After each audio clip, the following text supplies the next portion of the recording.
त्याच्यामुळे तर भगवंताला जास्त सुख लागलं. कुणाला? रामचंद्रावरती आनंद झाला.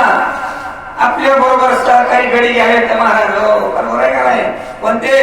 कबड्डीच्या खेळात महाराज आणि चांगले चांगले गडी यावेत आणि मग मुख्य त्यांचा जो नायक असतो तेव्हा आनंद वाटत असतो का आता पुढची फळे जिंकायची ना आपल्याला जाऊन सिने.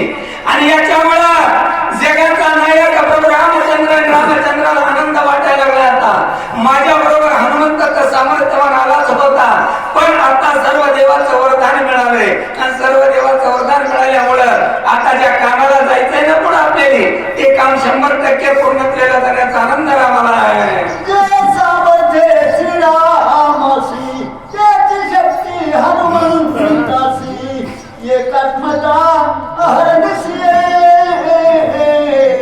लोकप्रियेची देव भक्त.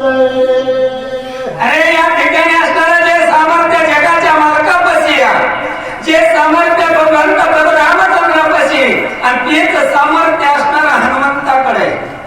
आणि हनुमंताकडे तेवढं सामर्थ्य असल्यामुळे दोघं एक तुल्यचे झाले. एक तुल्यचे कोणाकडे असणारा आता कुठल्याही प्रश्नाची उत्तराची नाही, शक्तीची नाही, तुल्यमध्ये समान. आणि याच्यामुळे भगवंताला अगदी आनंद झाला. आणि देव आणि भक्त, देव भक्तामध्ये असणार तितकं समभाव पाहिजे. समभाव समतोलाचे लग्न त्यावेळेस असणार देव आणि भक्त. आणि देव भक्ताचा असणारा समतोल झाल्यामुळं भगवंताला आनंद वाटला. तर भक्त घरी आली मिळाले काय खरे होय महाराज, बरोबर आहे का? त्याच्यासाठी भक्त सुद्धा आपल्या तोलामोलाचा मिळावा आणि त्याचा आनंद भगवंताला होत असतो. तो